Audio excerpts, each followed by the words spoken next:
So this morning I told Candace it was gonna be a good day. I was gonna go get a nice, fresh, clean look, and I was gonna take her someplace expensive to go shopping. So I kept my promise. Here we are. I'm going to Great Clips and I'm dropping her off at the grocery store. At Walmart. At Walmart. But in today's economy, it's pretty expensive. That's right. Not as exciting as it sounds, but I know better. We've been married 28 years. I know better. So there we go. Fresh, clean look. I even had her trim up the beard a little bit. Yeah. Probably not short enough, but. I did say if he was going to get his hair cut, then he had to trim the beard because he That's just what would I have told looked homeless. Yeah, I said, can you trim the beard too? And she goes, yeah. She's like, how short do you want it? I was like, I don't know. Just take a little length off. She goes, is that still long enough? And I was like, long enough for me. We'll see what the wife says.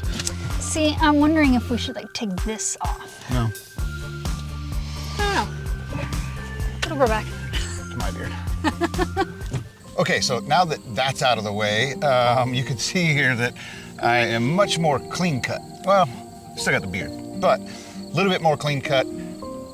That haircut, or that hair was just getting out of control. I was tired of it. So anyway, that's out of the way. It's done. Welcome to the new look. I hope you like it. So today's topic is gonna be a little bit different for us. We don't do a lot of these, but what we're gonna talk about today are all of the things that we hate, maybe even despise, like totally, about living and traveling full-time in an RV. But this is gonna be with a little twist because we don't want it to just be about the things that we hate, right? We wanna be able to turn those things around and be positive about them and use those things that we hate about all of this, I guess, to our advantage. So we're gonna put that little twist on there. So let's just get right into it. And I think you've got the number one. It may not be the number one thing. These aren't really in any order, but it's the first one we're gonna talk about. Yeah. So another twist for this video, we have managed to get pretty far behind in our editing. So in this video, we're gonna intersperse our dislikes with highlights from the last several weeks. So that's going to, one, enable us to get caught up on our editing, and two, bring you better content, because we have managed to lose the context for a lot of that content. So the first three things kind of go together. And the first one is limited space. So we went from a 1,900 square foot house with a 1,700 square foot basement to, what'd we say, 450? Yeah, roughly? max 450, Yeah. So that's been somewhat of a challenge, but when we were in that house, especially in that 1,700 square foot basement, I honestly got to the point where I was stressed out every time I went into the basement of that house because we had shelves lining a majority of the walls down there. And these shelves were 4 feet deep, stacked 3 high, and they were full. I mean, just full of stuff that we've accumulated over the 20, how many ever years we were married at that point. I felt so good getting rid of a lot of that stuff. So limited space in this rig, but what it really showed us is what we really needed to survive and live comfortably. We didn't need all of that stuff to live comfortably. So that's the good part of this, right? Limited space, but we learned how to live without a bunch of stuff. We've learned how to better organize things. yes. To maximize the use of that space. So that was number one. Again, not necessarily the thing we hate the most, but that was the first one we wanted to talk about. And like I said before, we wanted to show you some of the highlights of what we've done over the last few weeks. So here you go. All right, so we're getting ready to head to the first day of the Hershey RV show for us. We're fortunate this week, again, to meet up with these two guys. You know them, right? Cody and Angela from Untethered. So last time we got together, if you remember, it was in Nashville. And there was no plan, there was no agenda. So there's nothing on the agenda for us. We're following those guys right there. Yep. She's got the agenda. I have one thing on my agenda. The rest of it, I'm relying on Candace, so I was planning on following her. She is a much better planner. So, who's got the agenda today? Oh, for crying out loud. Okay, here we are. We finally made it to the Hershey RV show.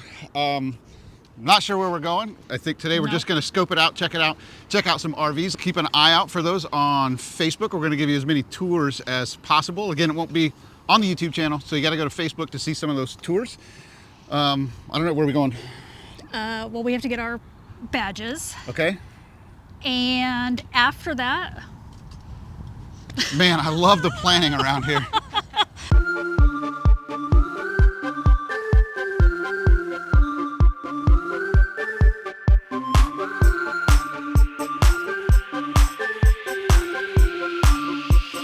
All right, we've been here, I don't know, 10 or 15 minutes, and we've managed to make it just outside the tent. So we ran into some other content creators here, and we have not managed to move beyond this point yet, but whatever. Might be a long day. All right, Cody, be honest. How long ago were you RV'd out?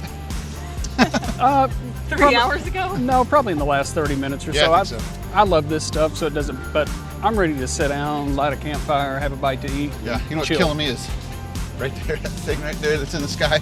That sun is killing me right now. Oh, yeah, you are a little red. I haven't had this much sun on my neck in about 3 years. Because it's the first time your neck's seen the sun. All right, we're headed back to the truck. We're gonna go back. So number 2 on our list is travel day prep.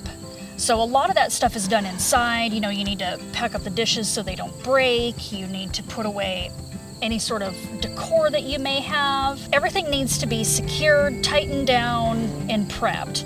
And I don't necessarily hate it, it just takes a decent amount of time. But the benefit of that kind of goes back to our limited space, so we don't have that much stuff to put away. Yeah, I think it helps us to stay organized and stay clean and efficient and, Yes. and light. You know, because one of the things that I do, one of the last things that I do before we leave is sweep and vacuum all the floors. And then when we pull in, I dust everything. And so everything gets dusted when we're setting up. I do another vacuum. So it really kind of helps with the house cleaning aspect. When we're on the road and we're traveling, you know, every 3 or 4 days or even every week or week and a half, it really helps to just, it's like a reset every Yes. time we move. And everything has a place and everything's in its place. Yep. So it really helps out with all of that. Now, her job inside is a little bit more tedious than mine. I don't mind travel day preps. I don't know, I like to get out there and, you know, I guess it's really the same reasoning. I get to clean my spaces and I get to put everything away where it's supposed to be. And it's almost a relaxing thing for me a lot of times, even though sometimes I'm out there sweating my butt off. Yeah, I mean, mine is more of a not so much the prepping for travel day, but once we get in, because typically, at least in the summer, the rig is hot. So I'm trying to sweep, vacuum, dust, pull everything out, put it back into place, and I'm sparkling. And so that's really the only thing. But again, everything is now neatly in its place. Everything is nice and organized. Yep. And it just calms both of us to have stuff put away. We've got a little project we're doing this morning. But before we get to that, I just want to ask you what you thought about the industry day at the Hershey RV show yesterday. Yesterday was a blast because while it was crowded, it wasn't too crowded. So we kind of got to go in and out of all the rigs we wanted to. Yep. Take all the video we wanted to and meet with some people. We got to meet with a lot of other creators. You guys did too. So it was a really good interactive, albeit long day. I think we were all exhausted. Yes. When we got in last night. Absolutely. And I'm not gonna give my thoughts on it because I just be repeating what you said. So it was a great day yesterday. So just wanted to throw that out there. We're having a good time with RV show. We'll be back a couple of times this week. So, all right. So what we're doing today is, I think I've probably mentioned it on the channel a couple of times that the brakes on this rig, when we pull into a campground and we're going, you know, 5-6 miles an hour, and I hit the brakes on these things, they squeal like a pig. And it just sounds atrocious. It's embarrassing. We get some weird looks. It's a new rig. It's a new rig, right? It shouldn't squeak. Exactly. Reached out to the manufacturer of the brakes, which is D-Max, and they said, yeah, we put out a bad batch of brake pads. They were way too hard. Got my brake pads a few days ago, and we're gonna swap these things out on here. It's the MoreRide independent suspension with the disc brakes. So I've certainly never done this before. I've never done disc brakes before. Cody's done it on plenty of vehicles. Yeah, never done it on a trailer, but it should be the same. So that's what we're gonna do today. I don't think it's gonna be very hard. In theory, it should take us longer to get the tools out and get Yep. the slides in, which you've already done, and get the trailer up than it will to do the work. But we told Candace, because she had to get everything out of the rig, you know, pack an overnight bag because these things can go sideways. All right, so with that, I guess let's dig into this and see what we gotta do. Let's go. All right.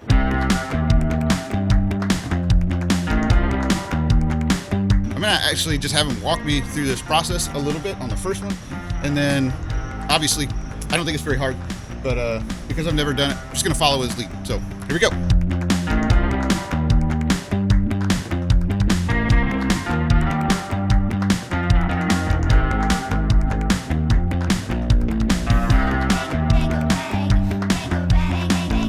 So we have this is our brake caliper. You want to be really careful not to bend this fitting at all. So there's your old brake pad. It's got plenty of meat on it. So kind of what you're looking for to replace is when it gets down to the bottom of that line in the center. Okay. And when it starts getting low there, that's kind of your indicator. And it should usually start squealing by then anyway. So that's gone. That's gone. Put some new ones on and That's it, huh? I'm so dumb about this stuff. I'm glad he's here because I'd have been sitting here going, now what? just one more trick that'll make your life a whole lot easier to put this all back together, and we just move on to the next one. So before we go back together with the new pads, we have to compress the cylinder here. And what I like to do is take an old pad and put it on here. That way you don't have to worry about damaging any of this because you got a rubber seal here and all that good stuff. And I just hope my channel locks are big enough to make this work. What I need is a C-clamp.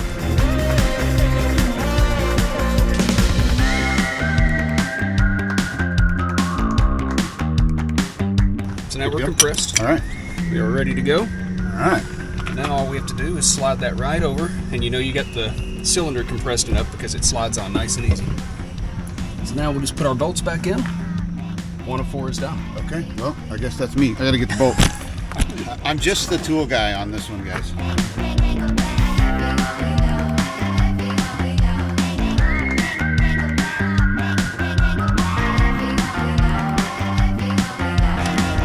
It's totally okay to help somebody work on their stuff, but when it comes time to tighten those final bolts, I always like to be the guy to do it if it's my rig.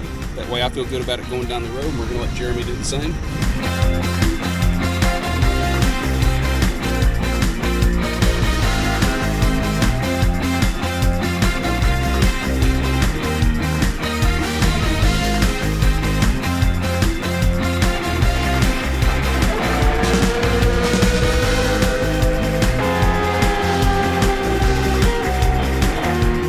All right, guys, that's all there was to that. Now, honestly, I probably could have figured that out, but I felt so much more comfortable with Cody here.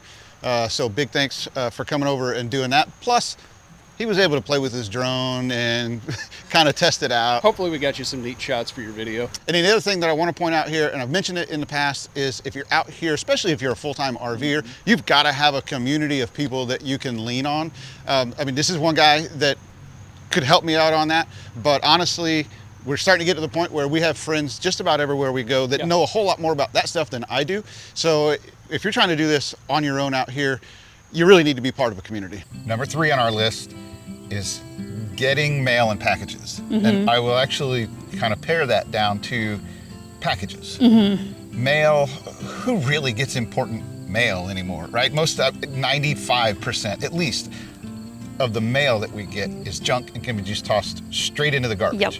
The hard part is the packages. Yes. We talked about over the past couple of months about how difficult it's been to get packages on the road. And part of that seems to be because USPS seems to be not accepting packages like they used to. Because when we first started traveling full-time in this thing, it seemed like all we did was we just sent it to the next place we were gonna be at the post office, general delivery. We never had any issues. Nope. This time, everything keeps getting sent back. And so it's been a lot more difficult. Yeah. So the bonus to this is we don't have as much stuff, Yeah. right? But we can't order it right away. We have to wait until we're at a campground that will accept packages, or we're at a friend's house. So it sits in the cart. And when we're ready to actually order, we go through the cart and go, I don't really need that. I don't really need that. And yeah, so it reduces because it's not that instant gratification. Oh, I want this thing, and so boop, add to the cart, and it's on its way. Which also helps us save money. We're Amazon junkies. When we were in the house, I mean, it was Amazon every day. And I really do think she's right about you have time to think about what you really need. Like the air purifier that I've had in the cart for forever. Yep. I want a new air purifier, but it's a want. It's not really a need. We have a perfectly good one right now. Yeah. There's some things about it I don't like, but I want a new one. And it's just been sitting in there because every time I go to the cart, I'm like, I can wait on that. Yeah. So Amazon packages is the toughest thing for us to get, that's as far as receiving mail and packages. On one hand, it's frustrating, but on the other hand, it's also good for us. Yes.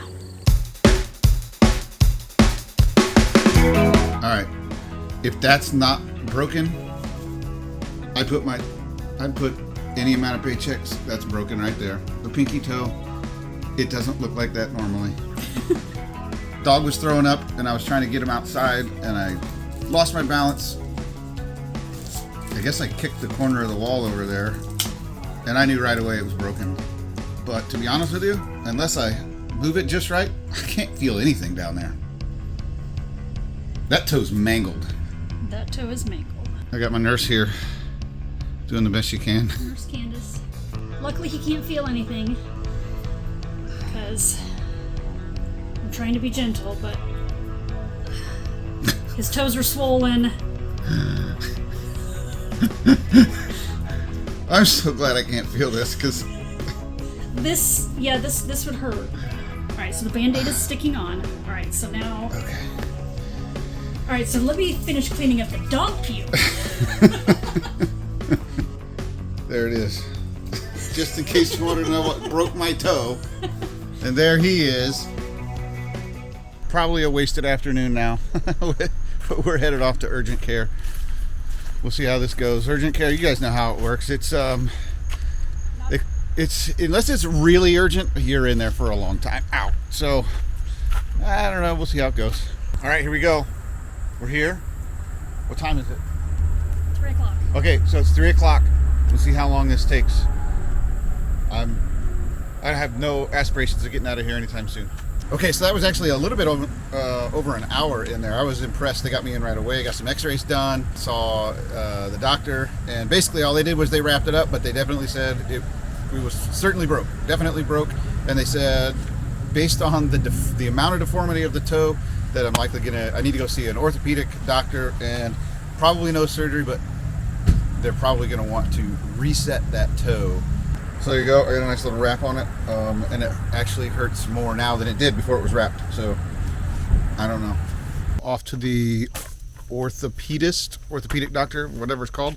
Not looking forward to this, but I can't leave this toe just mangled the way it is, so we're gonna go in, see what they say, and I have the feeling it's gonna have to be reset, so I don't know, wish me luck, guys. Well, that was not fun. The worst part was getting it numb. 3 shots in the toe that felt like somebody was stabbing me with a knife. But other than that, he pulled and he twisted and he tugged on that toe.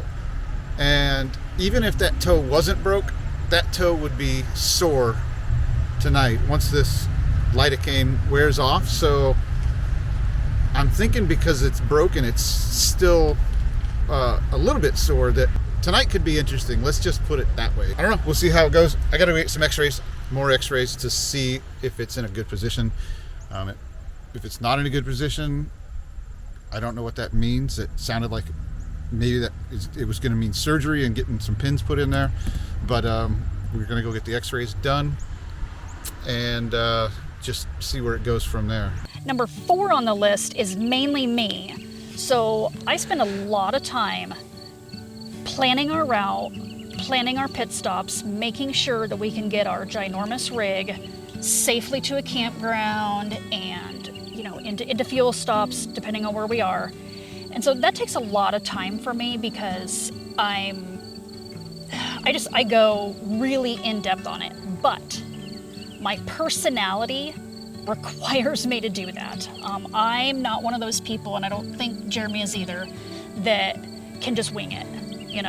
We'll make reservations for next week now, and hopefully we'll find something. That's really hard to do in a rig as big as what we have. So yeah, I wouldn't be comfortable with that either. Yeah, and it also helps us save money because I'm able to do all that research, find the campgrounds, the boondockers, whatever in our area that give us the best bang for our buck. So it saves us money, it works for our personalities, and it ensures that, I'd say for the most part, that we stay out of those iffy, sketchy, dangerous areas. And that leads into number 5, which is we're never familiar with the area that we're in unless we've been there before.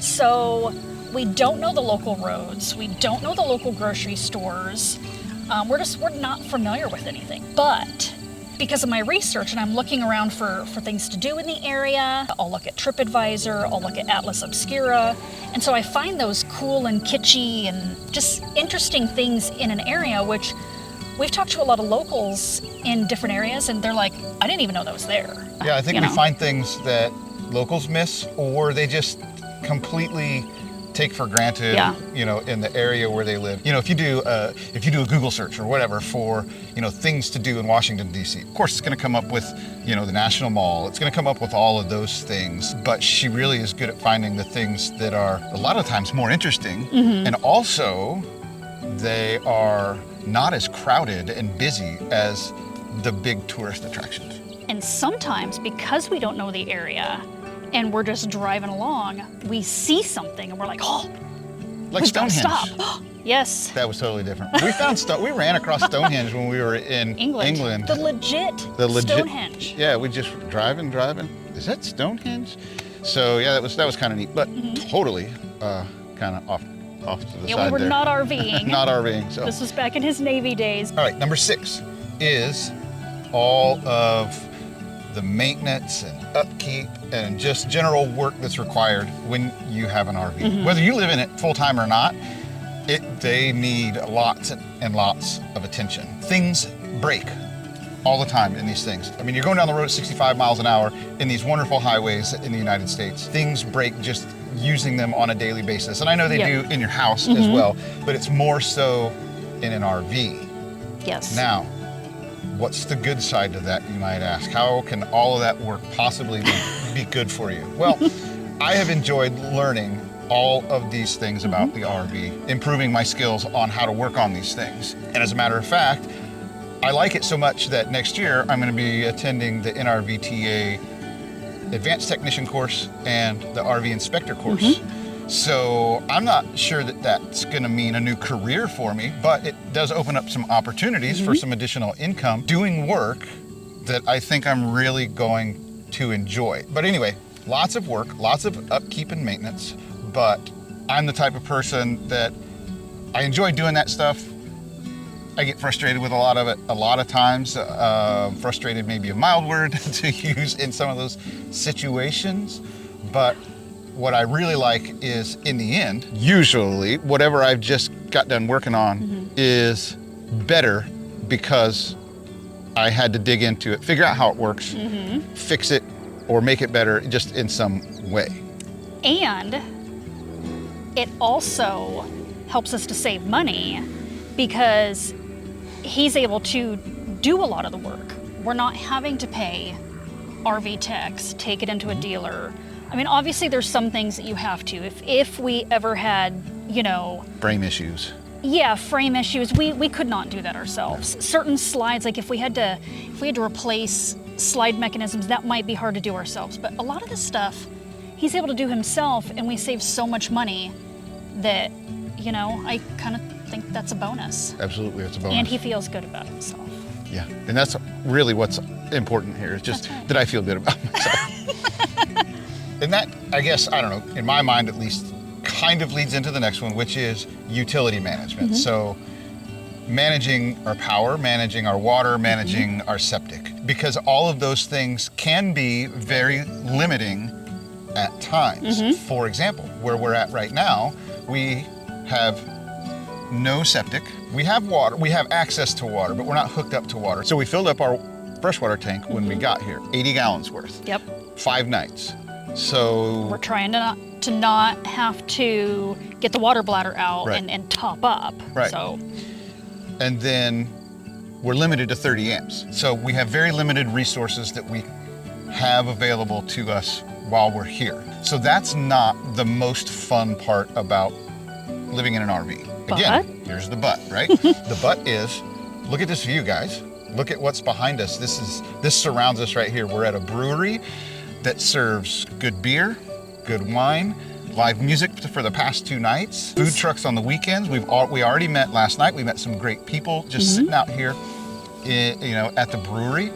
So these are the types of things that we get to do because we know how to manage our utilities. Yes, we get to wake up to this view every morning. We get to see it every evening. And it seems like in this location, for some reason, this fog rolls in right over the top of these trees every morning, and it's just really pretty. And then you get to see that fog very slowly lift and then transition into, well, they were blue skies. We're gonna get rain this afternoon, but transition into the blue skies. So yeah, managing the utilities aspect of all of this allows us to do what the best part, I think, of RVing for both of us, which is this type of scenario. Number 8 on our list. And this is probably the thing that I hate the most about living and traveling full-time in an RV is driving. And I know that sounds silly, guys. I know it sounds silly. And I don't mind